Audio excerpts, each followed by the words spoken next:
Gold, trusted gold buyers. మీరు తాకట్టు పెట్టిన బంగారాన్ని విడిపించి ఈ రోజు ఉన్న మార్కెట్ ధరకు కొనబడను.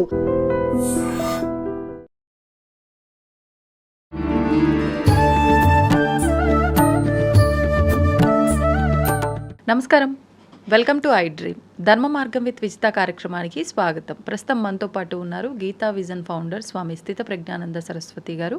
ఇప్పుడు వారితో మాట్లాడి మరిన్ని విషయాలు తెలుసుకుందాం. నమస్కారం అండి. నమస్తే అమ్మ. భక్తి అంటుంటాం. మళ్ళీ భక్తి ఉంది అని అంటే భక్తి ఉంటే సరిపోదు, నిజమైన భక్తి ఉండాలి అంటూ ఉంటారు. ఎక్కువ భక్తితో ఉంటే మూఢనమ్మకము, చాదస్తము అని అంటూ ఉంటారు. అసలు ఏంటి భక్తి ఒక స్థాయి ఏంటి? భక్తి అంటే ఏంటి? భక్తి అనేది నిజానికి చెప్పాలంటే ప్రేమ. బయట అంటుంటే ప్రేమ కదా, I love you this is not a ప్రేమ. అది డెల్యూజన్ అంటారు, మోహం. నిజమైన ప్రేమ ఏంటంటే ఎటువంటి స్వార్థం లేకుండా, స్వలాభం లేకుండా, కేవలము ఎదుటివారి కోసమే, వారి శాంతి కోసం, వారి ఆనందం కోసం, వారి సుఖం కోసం ఎవరైతే తప్పిస్తారో అది ప్రేమ. అంటే ఏమవుతుంది, ప్రేమ అనేది ఎదుటివారికి అన్ని ఈశ్వరుడు కలిగించునుగాక అని కోరుకుంటాం మనం. అందుకే లోక సమస్త సుఖినో భవంతు ప్రార్థన ఉంది మనకి. నాకే సుఖం కలుగునుగాక అని ప్రార్థన లేదు. అందువల్ల ఏంటంటే సమస్త లోకమంతా సుఖంగా ఉంటే నాకు సుఖం ఉంటుంది. ఎందుకంటే ఈ గదిలో మనం ఒక మూల దుర్గంధం పెట్టామనుకోండి, ఆ రూమ్ అంతా దుర్గంధమే. సుగంధం పెడితే రూమ్ అంతా సుగంధమే. అందువల్ల సమాజంలో ఎవరు అలాగే బెల్లంకుండా రాయలా కూర్చొని అలా మూల కూర్చొని ఏడుస్తున్నారనుకోండి, ఆ ఏడుపు, ఆ దుఃఖం అనేది అందరికి వ్యాపిస్తుంది. మనం అనుకుంటాం వాళ్ళ దుఃఖంతో ఉన్నారు, వాళ్ళు ఏడుస్తున్నారు, మనకేంటి అని భ్రమలో ఉంటాం మనం. కానీ సమాజంలో ఎవరు దుఃఖిస్తున్నా ఆ దుఃఖం కూడా మనకు వ్యాపిస్తుంది. ఎవరు ఆనందంగా ఉంటే ఆనందం కూడా మనకు వస్తుంది. అందుకే అందరూ సంబంధం లేకపోయినా మీరు ఎక్కడ సంబంధం లేకపోవడం అంటే ఉండదు కదా. మీరు వేరుగా ఎక్కడ ఉంటారు, మీరు భ్రమలో ఉన్నారు వేరుగానే. అంతా ఒక్కటే పరమాత్మ. ఇప్పుడు అంత పరమాత్మ ఒడిలో ఉన్నట్టు అంత సముద్రంలో అన్ని అలలు ఉంటాయి. కానీ అలలకు మనం ఏమనుకుంటే మేము వేరు మీరు వేరు, మీరు వేరే కుటుంబం మేము వేరే కుటుంబం అని అనుకుంటే అలలు, కానీ అన్నీ ఉన్నది నీటిలోనే. అలాగున్నా మనం అందరం భ్రమలో అంటున్నాను నేను మొదటి నుంచి. కాబట్టి భక్తి అంటే ఏంటంటే పరమ ప్రేమ స్వరూపం. మీ హృదయంలో ఎటువంటి కపటం లేకుండా, ఎటువంటి తేడా లేకుండా, ప్యూర్ శుద్ధమైనటువంటి ఆ అంకిత భావం, సమర్పణ. అంటే దేశం కోసం కానీ, ధర్మం కోసం కానీ, లోకం కోసం కానీ, దేవుడి కోసం కానీ, ఎవరికైనా సరే 100% అంకిత భావం అంట, సమర్పణ. Pure love. ఆ pure love is God, the pure love is devotion, భక్తి అని నారద మహర్షి చెప్పాడు. ఇది అది నిజమే. అది ఆయన చెక్ చేశాడు. బృందావనం ఒకసారి వెళ్ళేటప్పుడు ఆయన చూశాడంట, ఏ గోపికలు మీకు రండి, మీకు భక్తి పాఠాలు చెప్తానన్నారంట. లేదు మాకు టైం లేదు, మేము పూర్తి మా శ్వాసలో కూడాను ఆ ఆత్మస్వరూపంగా శ్రీకృష్ణుని మేము ధ్యానిస్తున్నాము, మాకు వేరే భక్తి పాటలు వినడానికి కూడా టైం లేదన్నారంట. అమ్మో ఎంత అద్భుతం, వీళ్ళకి నేనెందుకు భక్తి పాఠాలు చెప్పాలి, వీళ్ళే నా గురువుల్లా ఉన్నారు అనుకున్నట్టు ఆయన నారద మహర్షి. అందుకే ఆయన నారద భక్తి సూత్రాల్లో ఒక పాఠం రాశారు. భక్తి అంటే గోపికలు లాంటి భక్తి కలిగి ఉండాలని రాశాడు ఆయన. ఆయన రాసాడు ఒక సూత్రం ఉంది. సో భక్తి నిర్వచనం ఇచ్చారు ఆయన. పరమ ప్రేమ స్వరూపం అనేది భక్తి. అది శంకరాచార్య కూడా నిర్వచనం ఇచ్చారు. స్వస్వరూపానుసంధానం భక్తి ఇది అభిధీయతే. దాన్ని భక్తి అంటారు. అంటే మీ శరీరంతో మీరు అభిమానం పడకూడదు. మీ ఇంద్రియములతో చూపు, వినికిడి ఇవి మీరు స్వరూపం కాదు. ఈ ఒక్క మనస్సు, బుద్ధి కూడా మీ స్వరూపం కాదు. ఇవన్నీ నేను కాదు కాదు కాదు, నేతి కాదు కాదు అని ఎక్కడైతే మీరు అంతర్ముఖంలోకి వెళ్తారో చివరికి మీరు ఇది కాదు అనడానికి కూడా ఉండదు, మిగిలి ఉండదు. మీరు నేను అనే శుద్ధమైన నేను అనే స్ఫురణలో ఉండిపోతారు. అంటే మీ స్వరూపంలో మీరు కలిసి ఉన్నారని, అది ఉత్తమ భక్తి.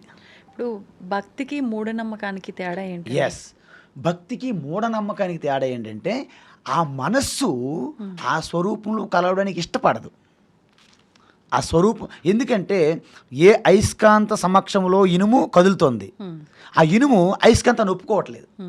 నువ్వు నాకు నేనే స్వయంగా కదులుతున్నాను అని భ్రమలో ఉంది ఇనుము. కాబట్టి అయస్కాంతాన్ని గుర్తించకుండా నేనే అయస్కాంతత్వం కలిగి ఉన్నానని ఇనుము ఎలాగ ప్రకటించుకుంటుందో, ఈ మనస్సు నాకు ఆధారభూతమైనటువంటి స్వరూపం, సెల్ఫ్ అవేర్నెస్, కాన్షియస్నెస్, చైతన్యం, దాన్ని గుర్తించకుండా మనస్సు ఏది క్లెయిమ్ చేసుకున్నా అది నిజమైనటువంటి బిలీఫ్ కాదు, అది మూఢనమ్మకము. మూఢనమ్మకం అంటే ఏంటంటే తర్కం ఉండదు, లాజిక్ ఉండదు, యథార్థం ఉండదు, సత్యం ఉండదు, దేనికి అందదు. వాడంటే ఆ మనసు ఏదనుకుంటే అది నమ్మేయడం, అదే మూఢనమ్మకం. చిన్న ఉదాహరణ చెప్తాను, మూఢనమ్మకాలు ఎంత భయంకరంగా ఉంటాయి అనేది. ఒకరు తన తాతల వారి నుండి జనరేషన్ నుంచి కూడా సత్యనారాయణ వ్రతం చేస్తున్నారు ఒక దగ్గర.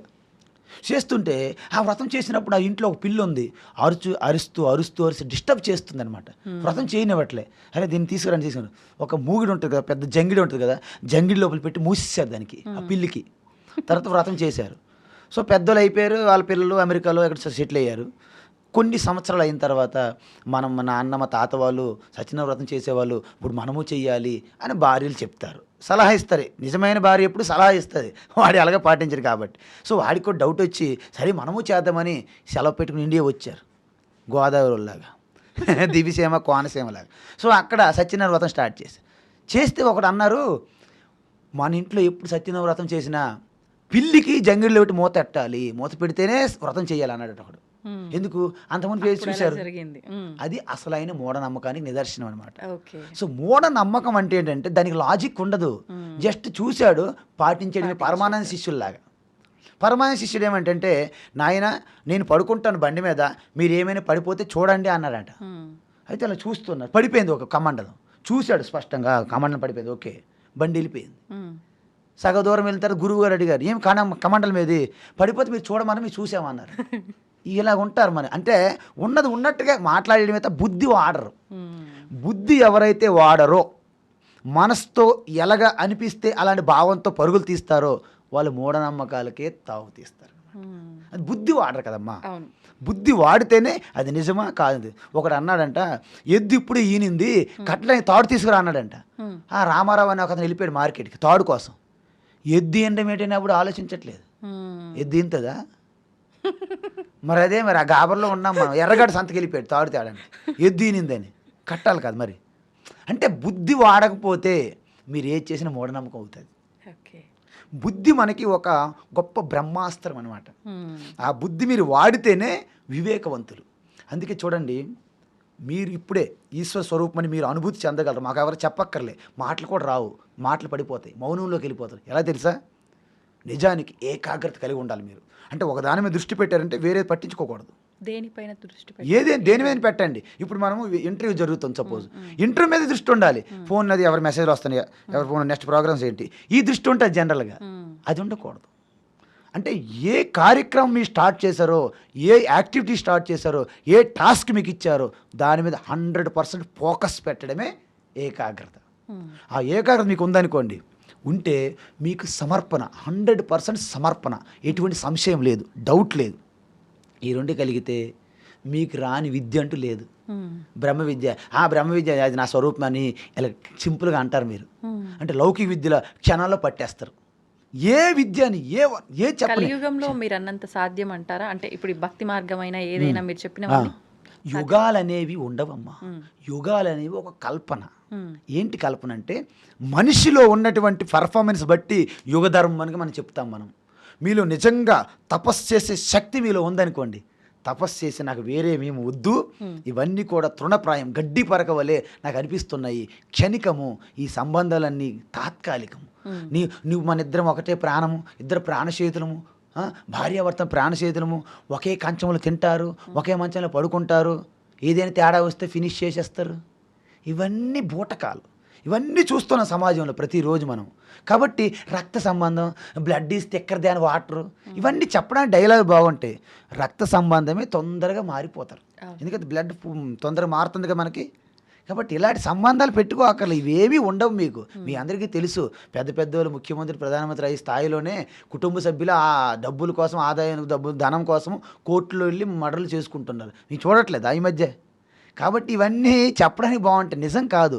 అర్థం ఏంటంటే మీరు ప్రతిదీ మారిపోతుంది, మారనేది నాకు కావాలి అని మీరు నిర్ణయించినప్పుడు మీరు ఆ స్వరూపం పొందడానికి ఇంకా అన్ని విడిచిపెట్టాల్సి వస్తుంది, సర్వం కోల్పోవాల్సి వస్తుంది. సర్వం కోల్పోయినప్పటికీ ఎవరైతే బలంగా ఈ సర్వానికి కారకుడైన వాడిని దేవుణ్ణి పట్టుకుంటారో మళ్ళీ అన్నీ మీద వచ్చేస్తాయి. ఇప్పుడు విశేషంగా భక్తిలో రకరకాల మార్గాలు ఉన్నాయి. ముఖ్యంగా మనం నామస్మరణ తీసుకుంటే ఏంటి ప్రాముఖ్యత? భక్తిలో మార్గాలు లేవు, భక్తిలో స్టెప్స్ అంటారు. లెవెల్స్ ఏంటంటే మనం పని చేస్తున్నాం, నేను చేస్తున్న ప్రతి పని కూడా ఈశ్వరుని పూజ అనే భావన దాన్ని పెట్టండి, అది కర్మభక్తి అయిపోయింది. అర్థమవుతుందా?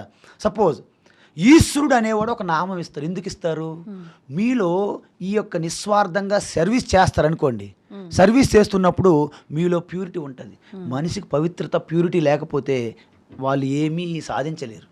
మనకి ఇప్పుడు బురదలో ఉంది నీరు, బకెట్లో బురద నీరు ఉంది, దాంట్లో ముఖం కనిపిస్తుందా? ప్రతిబింబం కనిపించదు. ఆ బురద పోవాలి, తర్వాత నీరు కదులుతుంది, కనిపిస్తుందా? కనిపించదు. అంటే మీకు నీటిలో ప్రతిబింబం కనిపించేది ఏం కావాలమ్మా? బురద కావాలి, తీసేయాలి. నీరు కదలకుండా స్టిల్గా ఉండాలి. మన లోపల ఉన్నాడు కామనలు, కామ, క్రోధ, లోభ, మోహ, మదమాచర్యాలు, బురద. ఆ కోరికలు ఇవి కావాలి, అవి కావాలి, ఇవి సంపాదించాలి, అక్కడికి వెళ్ళాలి, ఇక్కడికి ఇచ్చేయాలి, ఈ కోరికలన్నీ చంచలం. అంటే మనసు కదలకుండా ఉండాలి, లోపల బురద పోవాలి. ఈ రెండు పోవడానికి మీరు రెండు పనులు చేయాలి. మీరు ఉదయం లేచినప్పటి నుండి పడుకున్నంత వరకు మీరు ఏ డ్యూటీ మీకు ఉన్నదో ఆ డ్యూటీ ప్రతి క్షణం కూడా ఇది ఈశ్వరుని పూజగా అని జస్ట్ ఫీల్ అవ్వండి. భావన మీరు ఎవరికి ఇవ్వక్కర్లే, మీరు ఏమీ ఇవ్వక్కర్లేదు ఎవరికి. అంటే నేను ఓనర్ని కాదు, ఇది నాది కాదు, నేను దీనికి రక్షణ, ఇది నా బాధ్యత, ఇది నా కర్తవ్యము, నేను చేస్తున్న ప్రతిదీ పనే. అప్పుడు ఇలా అనుకోవడం కూడా భక్తేనా? ఎస్, 100% తేడా లేకుండా మీ డ్యూటీ చేస్తారు. మీరు స్టూడియోలో చేయండి, మీరు సినిమాలో చేయండి, యాక్టింగ్ చేయండి, వ్యాపారం చేయండి, చదువుకోండి, ఉద్యోగం ఏదైనా సరే మీ డ్యూటీ. అందుకే వర్క్ ఈజ్ వర్షిప్ అని చెప్పారు. ఊరికే అదేమి స్టేట్మెంట్ కాదు, ఎక్కడి నుంచి వచ్చింది అది. అలాగ చేస్తే మీలో ప్యూరిటీ వచ్చేస్తుంది అనమాట. మీలో చెడుతనం ఉండదు, ఎవరికి హింస పెట్టాలని ఉండదు, ఎవరిని ఇబ్బంది పెట్టాలని ఉండదు, ఎవరి నుంచి కొట్టేయాలని ఉండదు. ఇవన్నీ పోతాయి, ఆటోమేటిక్గా రాలిపోతాయి మీకు తెలియకుండానే. ఆ ప్యూరిటీ రాలిపోతున్నాయి కర్మలు అనుకోవచ్చా? అంటే భక్తితో కర్మల్ని తొలగించవచ్చా? నో, చెప్తాను వినండి. కర్మలు అనేవి అంటే ఏంటంటే సుఖ దుఃఖములుగా మనకు వస్తాయి పుణ్యపాపాల వలన. ఎప్పుడైతే మీలో ప్యూరిటీ వస్తుందో ఆ యొక్క పాపం యొక్క సంస్కారం అనేది మీకు కడిగేస్తున్నారనమాట. బట్టకున్నటువంటి మరకలు ఎలాగైతే వాషింగ్ పౌడర్ నిర్మలా పోతాయో, ఈ యొక్క ప్యూరిటీ వలన ఈ సర్వీసు అంటే serve, love, give, purify, meditate, realize అంటారనమాట. సర్వ్ విత్ లవ్, ప్రేమతో సేవ చేయాలి. ఏదో అది చేయాలని డబ్బులు కోసం చేయకూడదు, ఏదో శాలరీ ఇస్తానని చేయకూడదు. Serve with love and you just do charity with love. దానం ప్రేమతో చేయాలి. ఏ చిరాకు పెట్టేస్తారు, ఎప్పుడు ప్రతి నెల వచ్చేస్తావు తీసుకపో అనేవి కూడా దానం. ప్రేమతో దానం చెయ్యాలి. Serve, love, give, purify. అప్పుడు ఆ విధంగా దానం చేస్తే మీకు పూర్తిగా గంగా స్నానం చేస్తే ఎలాగైతే మనకి మురికి పోయి మనకి పుణ్యం కలుగుతుంది అంటారో, ఆ విధంగా దానం వలన మీ యొక్క మనస్సుకి స్వచ్ఛత వస్తుంది, శుద్ధమవుతుంది. అప్పుడు మీరు ఎంత పని చేసిన బహిర్ముఖం అవుతుంది. ఈశ్వరుని మీరు పొందాలంటే అంతర్ముఖంలోకి వెళ్ళాలి. అంతర్ముఖ సమారాధ్య బహిర్ముఖ సుదుర్లభ అని చెప్పారు లలిత సహస్రనామంలో. అందువలన మీకు ఒక ఏకాగ్రత కావాలి, అందువలన ఒక నామం ఇస్తారు. ఈశ్వరుడి పేరు ఏదో ఒక పేరు, మీకు ఇష్టమైన ఏదో ఒక రూపం అడగండి, దాని ప్రకారం మంత్రం ఇస్తారు. సో దాన్ని చేస్తూ చేస్తూ చేస్తూ మీ మనస్సు అన్ని వైపులు వెళ్లకుండా ఒక దగ్గర నిలబెట్టేట్లు ఏకాగ్రత సిద్ధిస్తుంటుంది. అది ఒక్కరోజు జరిగిపోయేది కాదు, నిరంతరం అభ్యాసం. సో అంతకన్నా శుద్ధి అయ్యింది, మీ ప్యూరిఫై అయ్యారు, ఏకాగ్రత వచ్చింది. అప్పుడు మీరేం చేయాలంటే ధ్యానం చేయాలి. ఏదో ఒక రూపము లేకపోతే దేని మీద పట్టుకుని దాని మీద ధ్యానం చేయాలి. అప్పుడు మీ మనస్సు మీ స్వరూపాన్ని తెలుసుకోవడానికి ఎలిజిబిలిటీ తెచ్చుకున్నది అని అర్థం. మన అందరికీ డబ్బులు ఉన్నాయని చెప్పేసి, మన కాలేజీలు తెలిసిందని చెప్పేసి అందరం పీజీలు జాయిన్ అయిపోలేము, డిగ్రీలు పాస్ అవ్వాలి కదా. సో ఇది కూడా నా ఆత్మజ్ఞానం అనుభూతి చెందితే ప్రపంచంలో ఏది కూడా నీ గడ్డికారల అలాంటి అనుభూతి కలిగే ఆ గొప్ప మోక్షం అనేది దానికి మూల్యం ఉంటుంది కదా, ఊరికే రాదు కదా. కాబట్టి అన్నిటి మీద మీకు రుచి లేకపోవడము, దాన్ని వైరాగ్యం అంటారు. ఇప్పుడు మీరు అన్న డిగ్రీ అయిపోయి పీజీ లెవెల్స్ వరకు మీరు వెళ్తున్నారు, కానీ ఒకటి అయిపోయినాక ఒకటి ఏ లెవెల్కి వెళ్ళినా కూడా ఆటోమేటిక్గా మానవులు అన్నాక కష్టాలు సహజం. ఏదైనా కష్టము ఇబ్బంది వచ్చింది అని అంటే ఆ భక్తిని నిలబెట్టుకోలేకపోతున్నాం, ఆ లెవెల్ నుంచి మళ్ళీ కిందకి పడిపోతున్నామేమో అనిపిస్తుంది. ఎగ్జాక్ట్లీ, ఎలా నిలబెట్టుకోవచ్చు? మీరు చెప్పింది ఏంటంటే ఈ నమ్మకాలతో కలిగిన భక్తి మీరు ఉన్నారు కాబట్టి ఆ భక్తి యొక్క తత్వము దాని యొక్క జ్ఞానం మీరు తెలుసుకోవడం లేదు కాబట్టి మీరు పడిపోతారు. కానీ కొంతమందికి ఏం తెలుసా, ఎప్పుడైతే మీకు కష్టాలు కలుగుతున్నాయో, ఓహో నేను ఇప్పుడు నిజంగా ఈశ్వరుడు పరీక్షలో పడ్డాను అంటే నా దృష్టి నా మీద పడింది, ఆయన నన్ను పరీక్షిస్తున్నాడు అని కొంతమందికి జ్ఞానులు మరంత గట్టి పట్టుకుంటారు. అందుకే కుంతీదేవికి ఒకసారి లాస్ట్లో శ్రీకృష్ణుడు అడిగారంట, అమ్మ నీ జీవితాంతా కష్టాలు అనుభవించావు, ఇప్పటికైనా ఏదైనా వరం కోరుకో, నీకు ఇవ్వాలనుకుంటున్నానంట. కృష్ణ నాకు జీవితం ఇంకా ఇంకా జీవితం ఉన్నన్నాళ్ళు కష్టాలే నాకు ఇవ్వు, కష్టం కలిగినప్పుడే ఈశ్వరుని స్మరిస్తాను, నాకు అన్ని అనుకున్నట్టు జరుగుతుంది, ఈశ్వరుడు ఎవడు ఆయన నేను నా వాళ్ళని వస్తుంది, నేను సంపాదించుకున్నానే మనకు భ్రమ కలుగుతుంటుంది. కాబట్టి ఈ యొక్క భక్తి అనేది ఎక్కడో దేవుడు వైకుంఠంలో ఉన్నాడు, కైలాసంలో ఉన్నాడు అనుకుంటే మిగతా మతాలు హిందూ మతం తేడా ఏంటి నాకు అర్థం కావడం లేదు. హిందూ మతం గొప్పది అంటారు కదా, ఎందుకు గొప్పదండి హిందూ మతం? ఓహో హిందూ మతం నువ్వు అన్నావు కాడ గొప్పదా? కాదు. హిందూ మతము, క్రిస్టియన్ మతం, ముస్లిం మతం, జొరాస్ట్రియన్ మతం, బౌద్ధ మతం, సిక్కు మతం, ఎన్ని మతాలు ప్రపంచంలో ఉన్నాయో ఏ మతము గొప్పది కాదు. ఎందుకంటే మతాలు గొప్పవి అవ్వు, దాని యొక్క తత్వము, సత్యము, జ్ఞానం గొప్పది అవుతుంది. అభిప్రాయాలకే మతం అని పేరమ్మా, అభిప్రాయాలకే మతం అని పేరు. మీ అభిప్రాయం వేరు, నా అభిప్రాయం వేరు, మనసు మారుతుంటుందిగా, మతం మారుతుంటుంది. మన మతం మారిపోలేదా? అనేక సంవత్సరాల క్రితం ఉన్నట్టే ఉన్నారు ఇప్పుడు మనుషులు. అంటే మతం మారింది కానీ మనం గుర్తించట్లే, అదే మతం అని భ్రమలో జీవించేస్తున్నాం. కాబట్టి మతం అనేది ఒకటి గొప్పది, ఒకటి తక్కువ ఉండదమ్మా. కానీ ధర్మం ఎప్పుడు గొప్పది. అందుకే ధర్మో రక్షతి రక్షిత, మతం మతం రక్షిత మతం అని ఎక్కడ అన్నారు? ఎవడైనా అనరు. ఎందుకంటే ధర్మం అనేది శాశ్వతం, సనాతనం, పురాతనం. అందుకే సనాతన ధర్మం అనాలి. సనాతన ధర్మం. మనం ఎందుకు మతం ఇక్కడ పడ్డాము?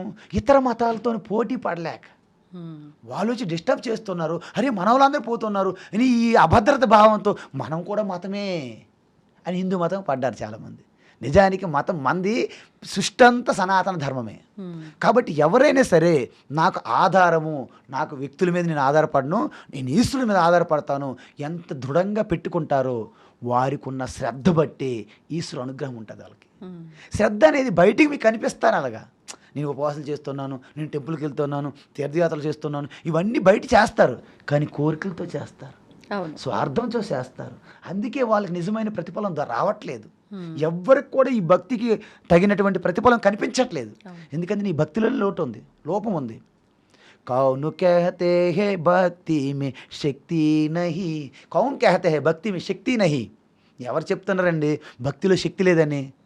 తుమ్ మేరా కే జైసే ఓ భక్తి నహి. నీ భక్తి మేరా లాంటి భక్తి కాదు, నువ్వు ఊహించుకుంటున్నావు, ఊహల్లో తిరుగుతున్నావు, నువ్వు గాల్లో తేలినట్టుందే అంటారు కదా మన వాళ్ళు.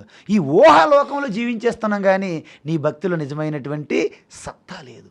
సత్తా ఉంటే దేవుడికి కూడా నువ్వు ఆజ్ఞ చేయగలవు. ఎస్, యశోదమ్మ శ్రీకృష్ణుని ఎలా బంధించింది అనుకున్నారు? ఆవిడంట ఆ యశోద శ్రీకృష్ణ బాలకృష్ణ కడుతుంటే ఒక 2 అంగుళాలు సరిపోయేది కాదంట నడుముకి. ఆయన పేరు దామోదర్ అని పేరు వచ్చింది తెలుసా? దామ అంటే తాడు, ఉదరానికి కట్టితే దామోదర్ అని పేరు వచ్చింది. ఓకేనమ్మా? 2 అంగుళాలు సరిపోవట్లేదంట. అయితే ఎప్పుడు కూడా నేను కట్టి తీరుతాను నిన్ను కృష్ణ, ఆవిడ కట్టలేకపోయింది. లాస్ట్కి నిన్ను కట్టలేనురా బాబు ఆయన మొత్తం నిస్సహాయత వ్యక్తం చేసి, దేవుడా నువ్వే కట్టాలి తప్ప ఈ పిల్లవాడిని నేను కట్టలేను అని ఈశ్వరుడికి సమర్పణ అయిన తర్వాత అప్పుడు కట్టగలిగిందట ఆవిడ. ఎవరికైనా సరే ఈవిడ ద్రౌపది తీసుకోండి. ద్రౌపది దుశ్శాసనుడు వచ్చాడు ఆ సభలోకి తీసుకొని తనకి చీర విప్పాలనుకున్నారు. తను పూర్తిగా తనకు తాను రక్షించుకుందమ్మా. మొదట తనకు రక్షించుకోలేకపోయింది. ఆ పక్కన ఉన్న వాళ్ళు రక్షిస్తారనుకుంది, వాళ్ళు రక్షించలేకపోయారు. పాండవులు రక్షించలేదు, భీష్ముడు రక్షించలేదు, ద్రోణుడు రక్షించలేదు, తనకు తాను కూడా రక్షించలేదు, నిస్సహాయ స్థితి. కాబట్టి ఈశ్వర గోవింద వాసుదేవ కృష్ణ అని ఈశ్వరుడికి ఎప్పుడైతే 100% సమర్పణ అయిందో ఈశ్వరుడు అద్భుతాలు సృష్టించాడు. కృష్ణ సృష్టించలేదు అక్కడ, అద్భుతాలు శ్రీకృష్ణ సృష్టించలేదు. మనమేమనుకుంటాము, సినిమాలు చూస్తాం కదా, శ్రీకృష్ణ చీరలు పంపించేస్తాడు. ఎక్కడ చీరల నుంచి?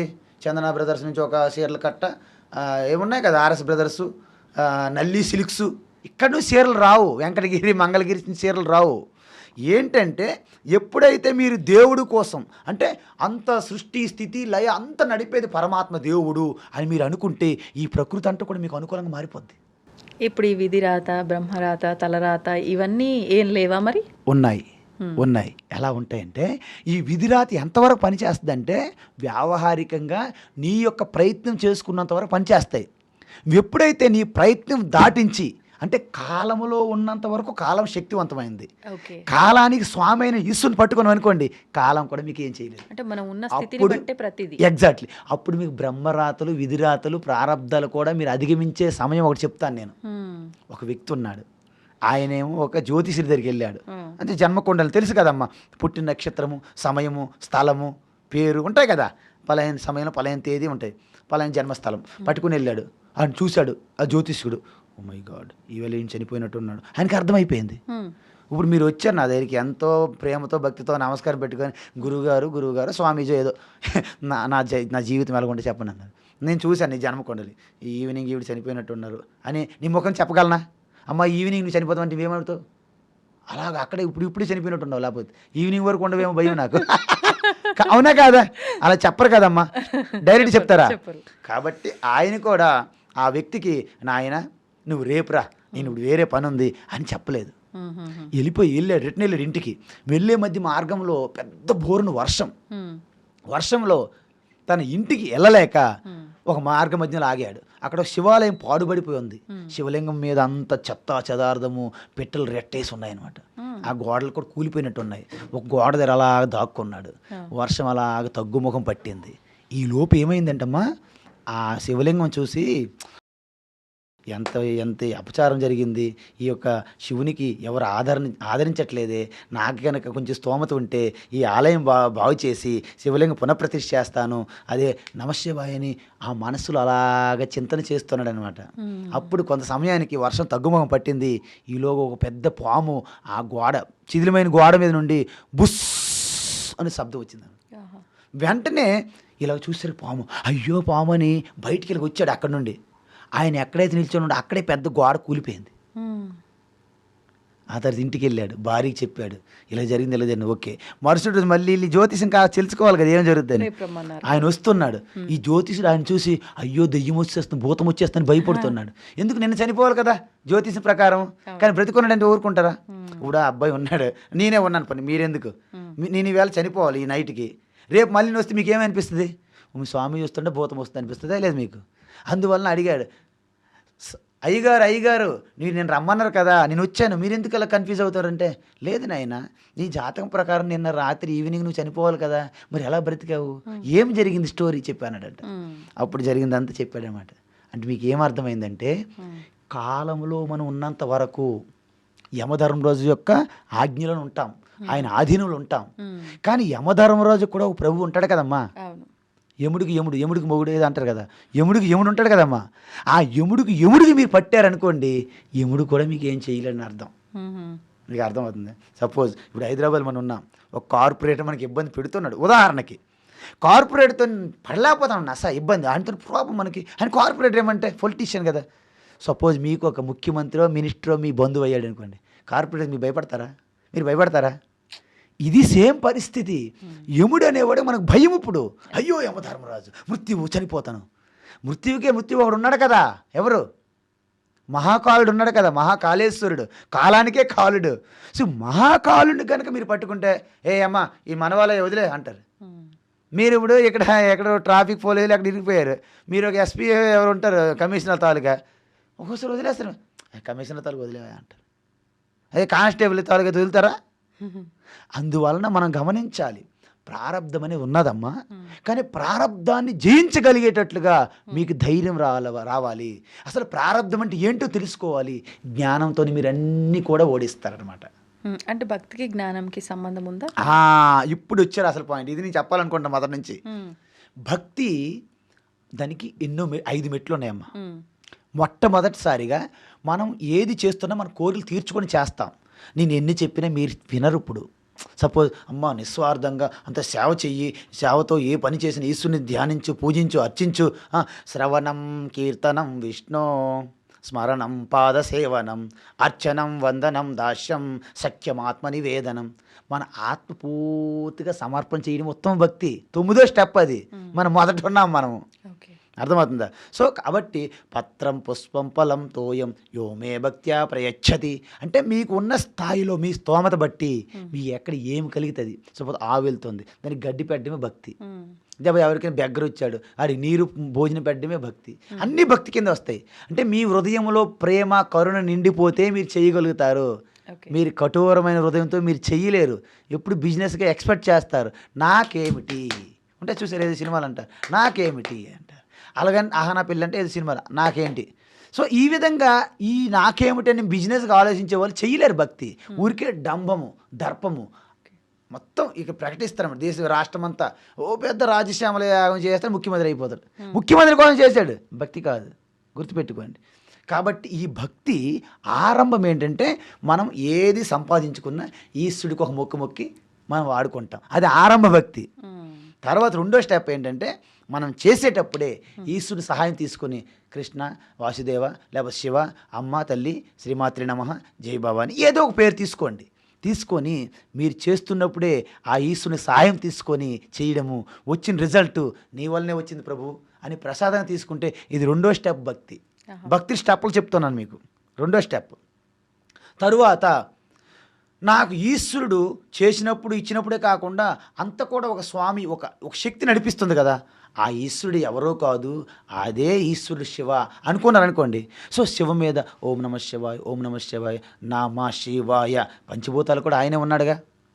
చిదంబరంలో ఆకాశలింగము, మనకి శ్రీకాళహస్తిలో వాయులింగము, అరుణాచలంలో జ్యోతి అగ్నిలింగము, తర్వాత జంబుకేశ్వరంలో జంబుకంత జలలింగము, తర్వాత అదేవిధంగా కంచిలో ఉన్నది మట్టితో పృథ్వీలింగము. సో పంచభూతాలు నమశివాయ అని చూసుకొని ఒకే త్రిశూలం పట్టుకొని గంగాధరుడుగా చంద్రశేఖరుడుగా నాగభూషణుడుగా ఈ యొక్క వ్యాఘ్రాంబరధారి ఇలాంటి రూపం చూసి శివ అనేవాడు దేవుడైతే ఒక రూపానికి ఎలా పరిమితం అవుతాడండి.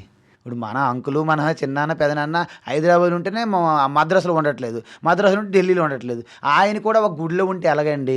కాబట్టి ఖచ్చితంగా ఈయన బ్రహ్మాండం అంతటికీ వ్యాపించి ఉండాలి ఈయన అని ఏ గుడిలో అయినా ఏ రూపమైనా శివునిగా మీరు దర్శిస్తే దాన్ని అనేక రూప ఈశ్వర భక్తి అంటారు.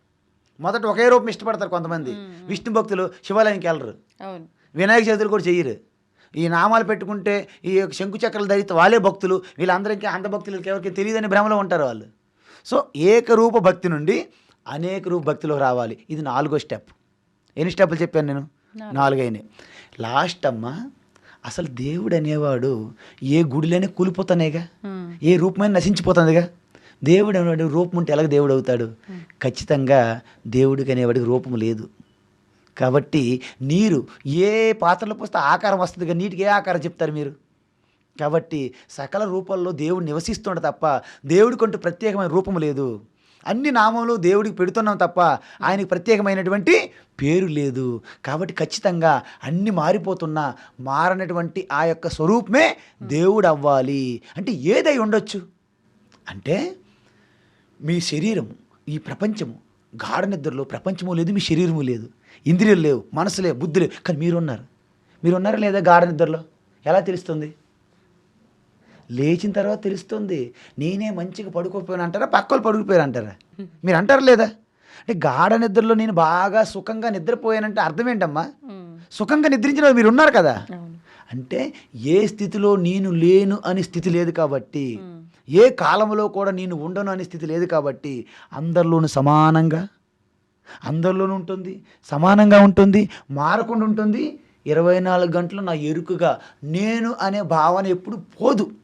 ప్రతి జంతువు కూడా మాట్లాడకపోయినప్పటికీ ఆ నేను రూపంగా ఉండే ఆ స్వరూపానికే జీఓడి అంటారు. ఏంటది? గాడ్. నిజమైన గాడ్ అది. ఆ గాడ్ని అర్థం చేసుకోవడం అనేది పిహెచ్డిలో పిహెచ్డి, ఇది పీజీలో పిహెచ్డి. ఇది మనము మన తొలి మెట్టు దగ్గర కొబ్బరికాయ కొట్టినప్పుడు ఎల్కేజీ నుండి నా స్వరూపంలో ఈశ్వరుని దర్శించడం, అంతర్యామిగా దర్శించడం అనేది పిహెచ్డి అమ్మ. అందుకే అన్నమాచార్యులు కీర్తనలు రాసి పాడి అలసిపోయి అక్కడ కూలిపోయి అంతర్యామి అలసితవా ఏంటి పాడారు చూసారా. అందువలన ఇది ఉత్తమ భక్తి అమ్మ. ఈ అంతర్యామిగా ఈశ్వరుని గుర్తించడమే జ్ఞానము, అదే నిజమైన భక్తి. అప్పుడు భక్తిని జ్ఞానం కలిసిపోయినా లేదా? అందుకే భగవద్గీతలో 4 రకాల భక్తుల గురించి చెప్పారు. చతుర్విధ భజంతే మా జనా సుకృతినోర్జున ఆర్తో జిజ్ఞాసరార్థార్థి జ్ఞానీ చ భరతర్షభ. 4 రకాల భక్తులు ఉంటారు అర్జున. ఎవరంటే ఆర్త, ఎవరైతే ఇక తనకు తాను రక్షించుకోలేరు, నిస్సహాయులైపోయి ఎవరు సహాయం లేదో, దేవుడా నువ్వే నాకు దిక్కు అంటాడట. దేవుడు అప్పుడు గుర్తొచ్చాడు, వీడికి ఇంతవరకు ఏం దేవుడు లేదు. ఆర్త భక్తులు అంటారన్నమాట వాళ్ళని, ఆర్తనాదంతో భక్తులు. సపోజ్ గజేంద్రుడు ఒక స్టోరీ ఉంటుంది.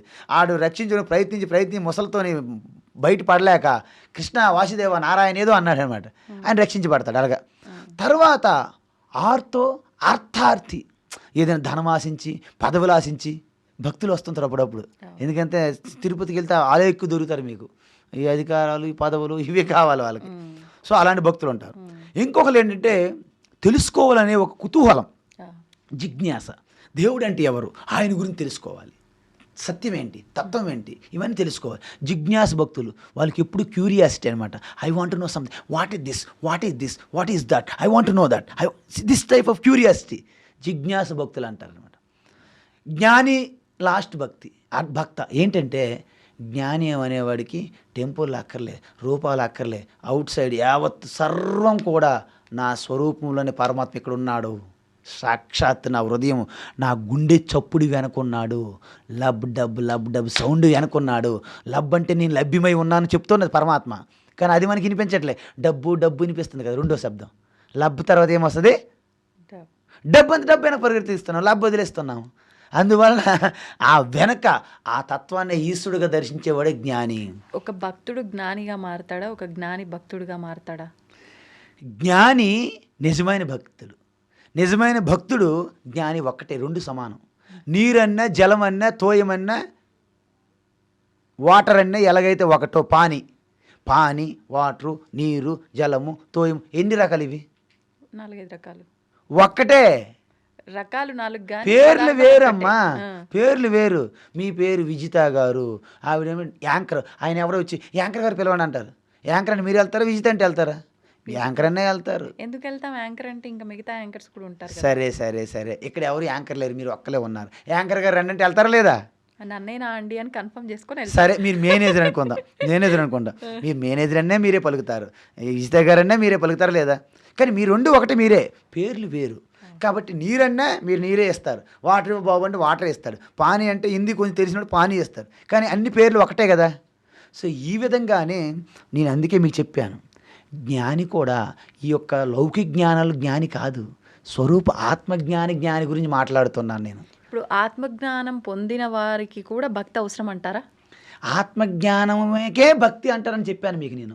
స్వస్వరూపానుసంధానం భక్తిరీత్య విధీత అన్నాను. ఎవరైతే తన స్వరూపములో నిలిచి ఉంటాడో అదే ఉత్తమమైన భక్తి, అది ఉత్తమమైనటువంటి జ్ఞానము. ఉత్తమమైన జ్ఞానము ఉత్తమమైన భక్తి ఒకటేనమ్మా. ఆ లోవర్ లెవెల్లో భక్తి జ్ఞానం వేరుగా మనకు కనిపిస్తాయి. లోవర్ లెవెల్లో భక్తి జ్ఞానం వేరుగా కనిపిస్తాయి. ఇంకొకటి ఉదాహరణ మీకు ఇది ఎలా చెప్తానంటే, గవర్నమెంట్ ఫామ్ చేయక మునుపు పార్టీలుగా మనకు కనిపిస్తాయి. ఈ పార్టీ ఆ పార్టీ, ఈ పార్టీ ఆ పార్టీ. ఏ పార్టీ అనేది గెలిచిన తర్వాత గవర్నమెంట్ అయింది కానీ ప్రభుత్వం అంటామా, పార్టీ అంటామా? ప్రభుత్వం. అది మీకు అర్థమవుతుంది కదా. సో ఆరంభంలో భక్తి వేరు జ్ఞానం వేరు మీకు అనిపిస్తాయి, కానీ 2 చేరినట్టు ప్రదేశం స్థానం ఒక్కటే, పరమాత్మయే. పరమాత్మ లక్ష్మీ భక్తి, పరమాత్మ యొక్క లక్ష్మీ జ్ఞానం. లక్ష్యం, గమ్యం, గోల్, ఆబ్జెక్టివ్, యాంబిషన్. అర్థమవుతుందా? కాబట్టి భక్త వేరు జ్ఞాన వేరు, అల్టిమేట్లో ఒకటవుతారు. అందుకే హనుమంతుడు భక్తుడా జ్ఞానియా? 2. జ్ఞానినాం అగ్రగణ్య అని చెప్తారు, అది జ్ఞానంలో అగ్రగణ్యుడు అంట. భక్తుల్లో తిరగలేదు, మన అందరికి తెలిసిందే హనుమంతుడు భక్తుడని. సో ప్రహ్లాదుడు తీసుకుందాం, ప్రహ్లాదు భక్తుడా జ్ఞానియా? భక్తుడు. 2 జ్ఞాని. ఆయనగా చెప్పాడు, అసలు ఈ సృష్టిలో అణువులో కూడాను ఎవరినిచే జననించిన ఈ జగత్తు ఎవరిలో స్థితిగా ఉన్నది, ఎవరిలో లయమవుతుంది, పరమాత్మ చెప్పే జ్ఞానమే కదా. కాబట్టి ఈ భక్తి జ్ఞానం ఉత్తమ లెవెల్లో ఒకటే. అందుకే శ్రీకృష్ణ ఏమన్నారు, తేషాం జ్ఞాని నిత్యయుక్త. ఈ 4 భక్తులు అయినప్పటికీ ఈ 4లో నిత్యము నా ఆత్మస్వరూపంగా అనుసంధానమై ఉంటాడు. ఎవరు? జ్ఞాని. ఎందుకు? ప్రియోహి జ్ఞాని నోత్యర్థం అహం సచ మమ ప్రియ. ఉదార సర్వ ఏవైతే జ్ఞానే త్వాత్మైవ మే మతం భగవద్గీతలో. ఈ నలుగురిలో అందరూ నాకు మంచోలే, కానీ జ్ఞాని అంటే నా స్వరూపమై ఉన్నాడు, ఆత్మై ఉన్నాడు కాబట్టి ఆయన ఉత్తముడు, ఉత్తమ భక్తుడు. కాబట్టి మన భక్తి పేరుతో మనం ఎక్కడున్నాము, రకరకాల్లో ఇక్కడ తగులుకుని ఉన్నాం అనమాట. ఇది ఎంగు వాసనలాగా పెవిక్కులు పట్టుకుని ఏలాడుతూ ఉన్నాము, వెళ్ళట్లే పైకి. తొలి మెట్టు దగ్గర కొబ్బరికాయ కొట్టమని చెప్పాను, ఏదో గురువు చెప్తాడు, అమ్మ ఇక్కడ నుంచి క్షేత్రం ఆరంభమైంది, తొలి మెట్టు కొబ్బరికాయ. మీరు తొలి మెట్టు దగ్గర కూర్చొని వెండిపోయారు, వెళ్ళట్లే పైకి. తొలి మెట్టు ఎక్కితే కదా, మెట్లని 1000 మెట్లు అవుతాయి, తర్వాత క్షేత్రంలోకి వెళ్తారు, గర్భగృహాలకు వెళ్తారు, మూల విరాట్ని దర్శిస్తారు. మీరు తొలి మెట్టు దగ్గరే ఉండిపోతే ఇది భక్తే కానీ ఆరంభం. చదువుతాం, అందరూ చదువే. ఆడేమో బీటెక్ ఎంటెక్ చేశాడు, పిహెచ్డి చేశాడు, ఎంటెక్ పిహెచ్డి, ఇది ఎల్కేజీ. ఇద్దరు ఏం చదువుకున్నారంటే చదువే. ఇద్దరి చదువు ఒకటే కాదు కదా, ఇది ఆరంభంలో ఉన్నాడు, ఇది చదువే, అది చదువే. కాబట్టి భక్తి కూడా ఈ యొక్క పూర్తిగా నీవు చేసినటువంటి శరీర యొక్క కర్మలలో భక్తి ప్రవేశించాలి. అందుకే భక్తి, ప్రతిదీ భక్తి యోగమే. మన భగవద్గీత చెప్తారు, కర్మయోగంలో భక్తి, ఉపాసనలో భక్తి, జ్ఞానంలో భక్తి. భక్తి అనేది సెపరేట్ చేయకూడదు. నిజమైన భక్తుడి యొక్క లక్షణాలు ఏ రకంగా అది భగవద్గీతలో ఉంది.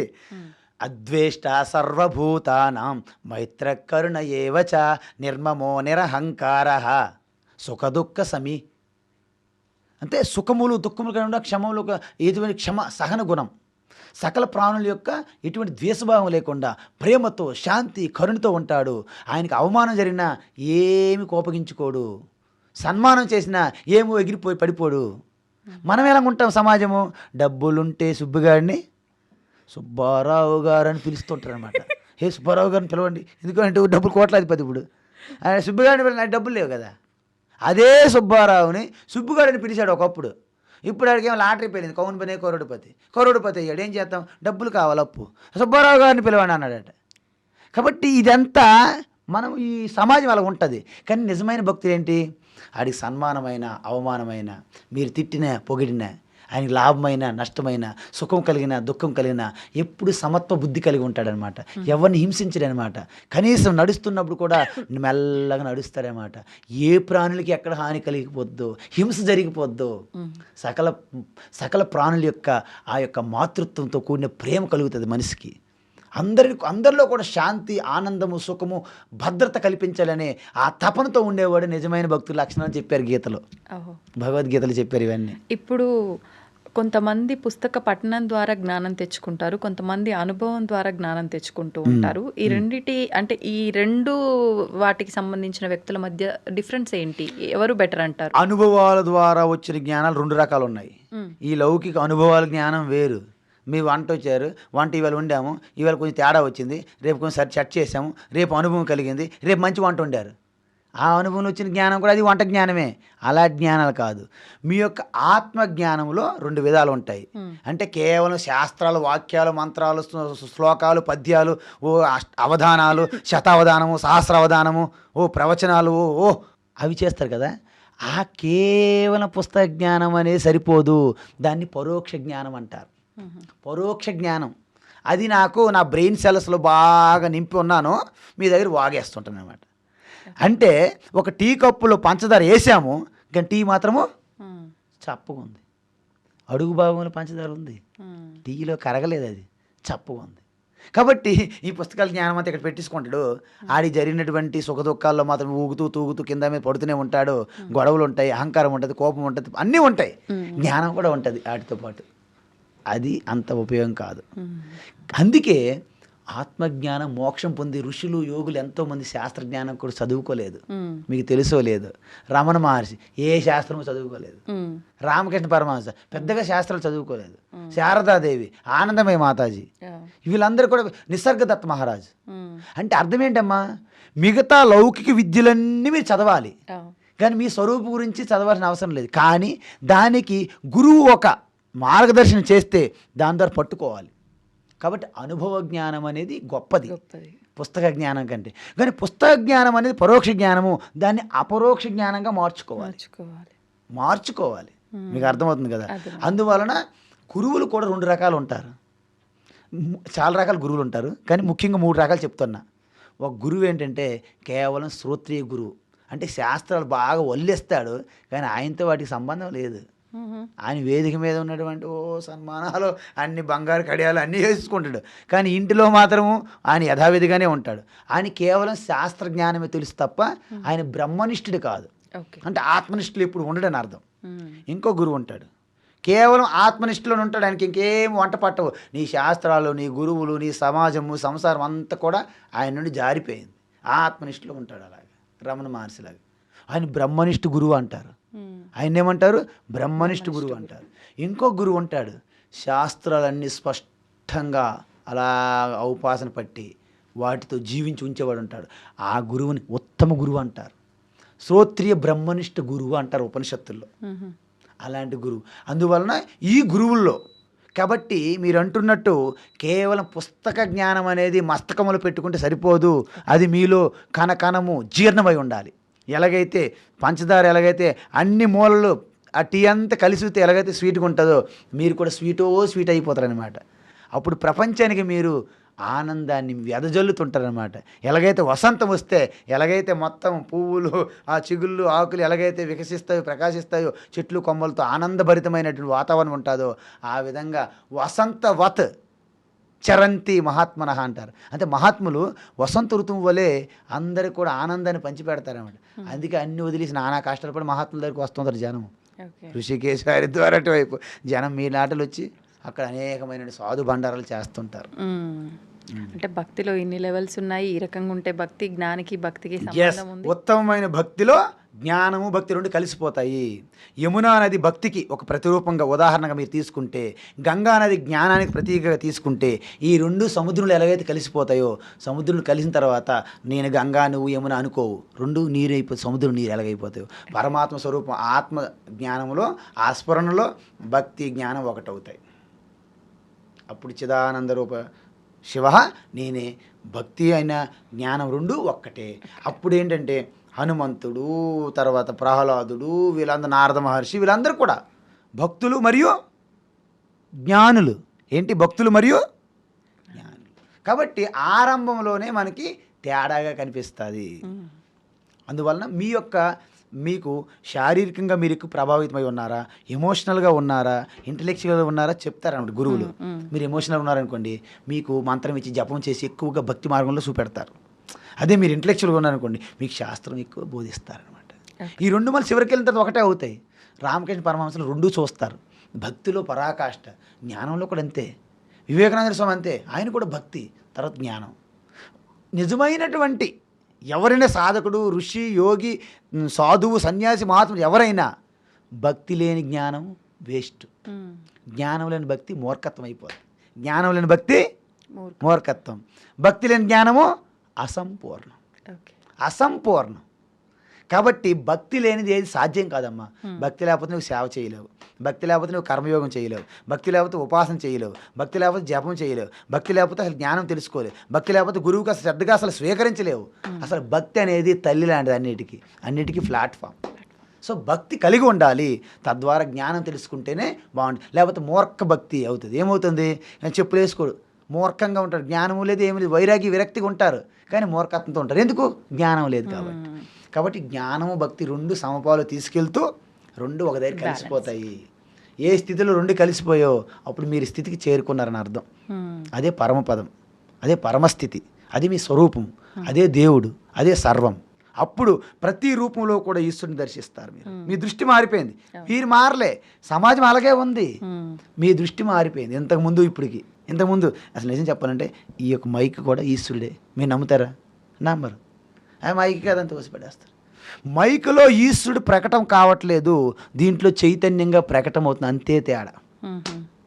వీడి గోడ ముందు నిల్చోన్నాను అనుకోండి, నా ఫేస్ కనిపించదు. అద్దం పెడితే నేను అంతకుముందు ఇప్పటికి ఏమైనా మారిపోయానా? అంటే గోడకి అద్దంగా తేడా. అంటే మనది ఇక్కడ అద్దం లాంటి మనస్సు, ఇది గోడలాగా. ఇక్కడ కనిపించలేదు, ఇక్కడ కనిపిస్తుంది. అర్థమవుతుందా? అర్థమైంది. అది మనం అనుకున్నట్టు శివుడు వేరే, శివుడు గొప్ప, విష్ణు గొప్ప అంటే ఏం చెప్తారు మీరు? ఇద్దరు ఒకటే అని చెప్పి. అబ్బా, మీకున్న జ్ఞానం వాళ్ళకి లేదా? గురువులకి ఆ మిడిమిడి జ్ఞానము, ఆ యొక్క అరాకొర జ్ఞానము, ఈ యొక్క దండములు పట్టుకొని ఉల్లాల బొట్లు పెట్టుకొని పెద్ద పెద్ద రియల్ ఎస్టేట్ వ్యాపారాలు చేసుకొని పీఠాలు మఠాలు పెట్టుకొని తిరుగుతున్న గురువులకి మీ అంత జ్ఞానం లేదు. అది విచిత్రం నాకు. ఇప్పుడు మీరు ఏ దేవుడికి వెళ్ళినా ఏ గుడికి వెళ్ళినా మీకు ఇబ్బంది లేదు కదా, మీకు ఇబ్బంది లేదు కదా. మరి ఇదే అసలైన వేదం చెప్పింది జ్ఞానం. మరి ఇది కాదంటున్నారు కదా. ఇప్పుడు వాళ్ళు ఒక రూపం పట్టుకొని ఇదే నిజమైన దేవుడు, ఒక నామం పట్టుకొని ఇదే నిజమైన మంత్రము అంటే మీకు ఏమనిపిస్తుంది? సనాతన ధర్మానికి వాళ్ళు విఘాతం కలిగిస్తున్నారు. సరే మీరు చెప్పలేదు, నేను చెప్తున్నాను అంతే తేడా. మీకు తెలిసినే చెప్పలేదు, మనకెందుకులే బాబు వాళ్ళు పెద్దోళ్ళని. పెద్దోళ్ళు చిన్నోళ్ళు ఉండరు, అందరూ ఆత్మస్వరూపులే. మీలో ఆత్మ ఉంది, నాలో ఆత్మ సమానం. కానీ మీ బుద్ధి వేరు, నా బుద్ధి వేరు. మీ మనస్సు వేరు, నా మనస్సు వేరు. మీ శరీరం వేరు, నా శరీరం వేరు. మీరు వేసుకున్న బట్టలు వేరు, నా బట్టలు వేరు. ఈ పైవే వేరు వేరు, లోపలంతా ఒక్కటే. ఇది సత్యం, ఇది జ్ఞానం, అనంతం. ఇదే తత్వం, ఇదే జ్ఞానం, ఇదే భక్తి, ఇదే జ్ఞాని. సంతోషం. ఇదే నిజమైన సనాతన ధర్మం. ధన్యవాదాలండి, చాలా చక్కగా హరి ఓం. వివరించారు. నమస్తే. హరి ఓం. సర్వం శ్రీకృష్ణార్పణమస్తు. And for more videos, Please subscribe to iDream channel. Subscribe to iDream Media. Please subscribe to iDream. Please subscribe to iDream. Please subscribe iDream. And please subscribe to iDream. For more videos, subscribe to iDream. please like, share and subscribe to the channel. Congratulations, iDream. Subscribe to iDream. Subscribe to iDream. So subscribe to iDream Media. iDream की iDream team अंदर की huge congratulations. Please subscribe iDream Media. Please subscribe to iDream. Subscribe iDream. Please subscribe to iDream. iDream అంటే నా కళల ఛానల్ను subscribe చేసుకున్న నోరు తిరుగుతలేదు, మీరైతే గంట గుర్తు కొట్టండి. For more such videos, please subscribe to iDream. Subscribe to iDream. Please subscribe to iDream. Please subscribe iDream Media. Please do subscribe to iDream. Please subscribe to iDream Media. For best entertainment and information, please subscribe iDream. And don't forget to subscribe to iDream.